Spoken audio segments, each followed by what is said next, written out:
Diplomatic win for India. Death sentence for Indians commuted in Qatar. Relief for former Navy officers in Qatar.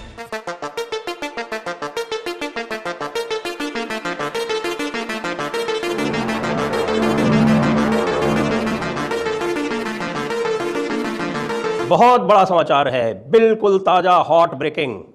Qatar ने हमारे 8 naval officers का मृत्युदंड समाप्त कर दिया है। जी हाँ, मृत्युदंड समाप्त। दोस्तों, एक बड़ा डिप्लोमेटिक कामयाबी हुई है नरेंद्र मोदी के लिए इलेक्शन से पहले। बेसिकली मैं इस टाइम को इलेक्शन सीजन कहता हूँ, और वो ये है कि जो 8 इंडियन नेवल ऑफिशियल्स थे जो रिटायर्ड थे बेसिकली, उनको आपको याद होगा कि ये कह रही है कि उनकी जो डेथ सेंटेंस है वो रिड्यूस कर दी गई है। कतर ने 8 भारतीय नौसेना के जो पूर्व अधिकारी थे उनको सजाए मौत सुना दी। दोस्तों, अच्छा, आपको पता है कुछ समय पहले इनको अरेस्ट कर लिया गया था और इनके ऊपर यह इल्जाम लगाया गया था कि इन्होंने इजराइल के लिए जासूसी करी। एक छोटी सबमरीन का प्रोजेक्ट चल रहा था। मैं आपको विस्तार में बताता हूं ये स्टोरी है क्या एक्चुअली। जय दोस्तों, जय श्री राम। भारत की डिप्लोमेसी बहुत बड़ी जीत हुई है भाई। मैं तो यही कहूंगा, मोदी है तो मुमकिन है। मुस्लिम देश भी भाई भारत के सामने झुक गया, घुटनों पर आ गया। कतर तो वीडियो देखिए और वीडियो को लाइक जरूर करें। और मोदी साहब के लिए तो भाई सैल्यूट है। जय हिंद, जय श्री राम जरूर लिखे। वीडियो शुरू करते हैं, उसके बाद बात करेंगे। जो 8 इंडियन नेवल ऑफिशियल्स थे जो रिटायर्ड थे बेसिकली, उनको आपको याद होगा कि जो कतर की कोर्ट है, उन्होंने कतर ने अरेस्ट किया था एक केस, इन्होंने केस ऑफ एस्पिनॉज। और अब सुनने में आया कि जो इंडिया की मिनिस्ट्री ऑफ एक्सटर्नल अफेयर्स भी ये कह रही है कि उनकी जो डेथ सेंटेंस है वो रिड्यूस कर दी गई है। और ये एक, जिसे कहते हैं आपके, एक बड़ी डिप्लोमेटिक विक्ट्री है फॉर इंडिया। अभी सुनने में आ रहा है कि डिटेल कोर्ट ऑर्डर भी आ जाएगा, और ये एक समझें कि बहुत बड़ा रिलीफ मिला है। और इसकी बहुत सारी, इसको बड़े सारे एंगल से देखा जा सकता है। इसके ऊपर हमने पहले भी बात की और बहुत सारे लोगों का ये कहना था, including my own view was, कि ये लॉजिकल कंक्लूजन तक नहीं पहुंचेगा। उसकी वजह ये है कि कतरीज जो हैं, they do have some sort of, जिसे कहते हैं कि इंगेजमेंट थी उनकी इंडिया के साथ। फॉर एग्जांपल, नूरपुर शर्मा का इशू हुआ तो कतर ने सबसे पहले इंडिया पे बिल्कुल ये बात है, आपको याद होगा, मिडिल ईस्टर्न ममालिक के अंदर कतर छोटा सा मुल्क है, but it has a lot of influence. फिर उसके बाद अगर आप देखें कि जैसे जैसे मामला चलते रहे तो कतर ने ये इस मामले में भी टफ लाइन ली।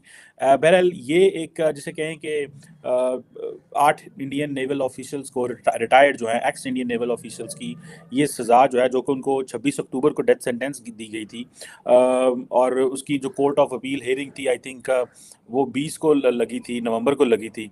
हेयरिंग उनकी 23 को शुरू हुई, और अभी सुनने में आ रहा है कि ये चीज़ें हुई। आपको याद होगा कि 1 ऑफ जो थी, आई थिंक उसमें अमीर ऑफ कतर जो थे, 1 of December, if I am not wrong, अमीर ऑफ कतर जो थे उनकी दुबई में मोदी साहब से मुलाकात हुई थी। और मैंने तब भी ये कहा था, if you have been watching me, मैंने कहा था कि जो प्राइमरी एजेंडा था प्राइम मिनिस्टर मोदी के लिए कतर की अथॉरिटी से, वो यही था।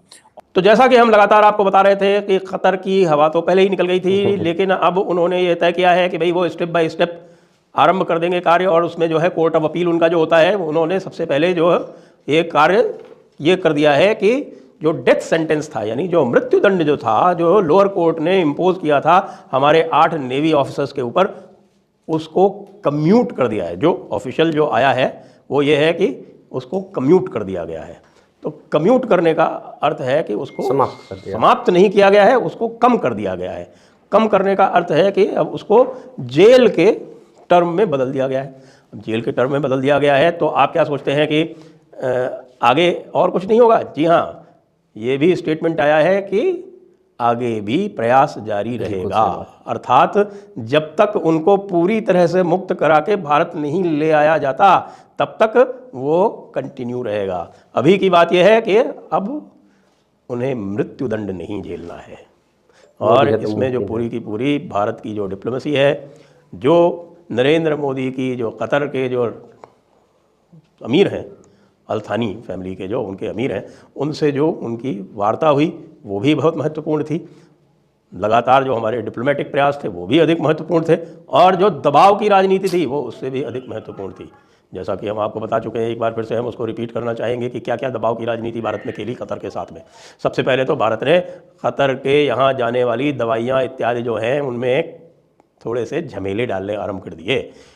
थोड़ी जी जो पेपर वर्क है वो लंबा होने लगा। जो दवाइयाँ 3 दिन में निकल रही थी वो 30 दिन में भी नहीं निकल पा रही थी। उसका परिणाम कतर में दवाओं की शॉर्टेज। फिर इजराइल के साथ में संबंध बढ़ा के कतर वाले जो भी थे वहाँ पर लगभग वहाँ बताते हैं कि 4-5 लाख हमारे लेबर है, उनको सबको यह ऑप्शन भी दिया गया कि भाई तुम चाहो तो यहाँ से निकल सकते हो। सऊदी वाले भी चाह रहे हैं तुमको, स्किल लोग हो तुम, इजराइल वाले भी तुमको चाह रहे हैं। और अभी अभी जो है भारत ने इस दिशा में और भी कार्य आरंभ कर दिए। आपने देखा होगा इटली के साथ उन्होंने एक कंक्लूड कर दिया एक माइग्रेशन का पैक्ट, जिसमें जो भारतीय माइग्रेंट हैं वो इटली में स्वागत उनका किया जाएगा। बहुत बड़ी बात है। तो they are welcome in Italy. इसी तरह से इस प्रकार के पैक्ट जो हैं और भी बहुत सारे देशों के साथ चल रहे हैं। और यूएस, कनाडा और इस तरह के देश जहां भारतीयों को ज़्यादती झेलनी पड़ती है, वे सारे के सारे जो हैं उनको अब किनारे किया जाएगा।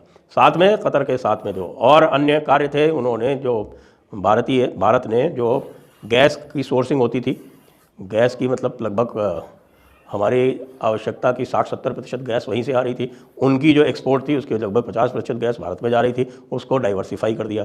डाइवर्सिफाई करके रशिया से गैस के कॉन्ट्रैक्ट करने लगे, वेनेजुएला से आरंभ कर दिए। तो फिर कतर को लगा कि भाई हमें अब नई मार्केट ढूंढनी पड़ेगी।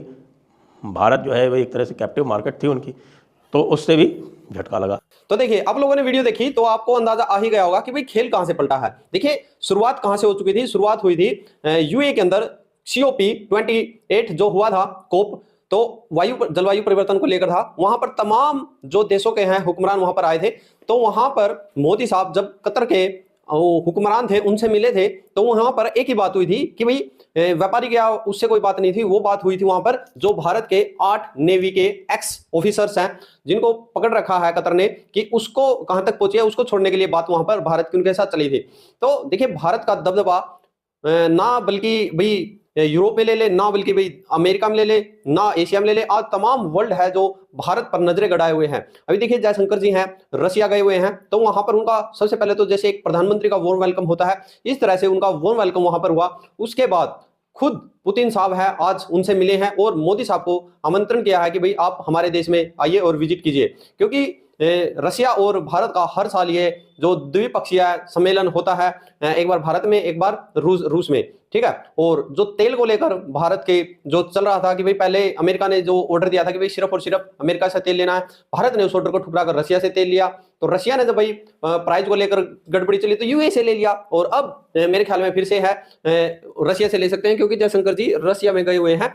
तो आज भारत भाई किसी पे डिपेंड नहीं है। और आप लोगों को ये झलके दिखाई दे रही होंगी, तो इसको कोई ये लगा लो, देखिए जो इंटरनेशनल न्यूज में नजर रखते हैं तो वो तो वही आज भारत की जो ऊंचाइयां हैं कहां छू रहा है वो पता ही लग जा रहा है। बाकी भाई जिनको देश की खबर है वो तो यही घोटाला वहां हो गया, ये हो गया, वो हो गया। भाई साहब, मेन जरूरी है कि आप देश किस नजर से देख रहा है। आज भाई विश्व मुस्लिम देश जो कि भाई भारत का सबसे पहले गर्जने आता है, आज वो सबसे पहले हाथ जोड़कर प्रणाम करने आते हैं। आप लोग क्या रेकमेंड करके जय जवान जय श्री राम।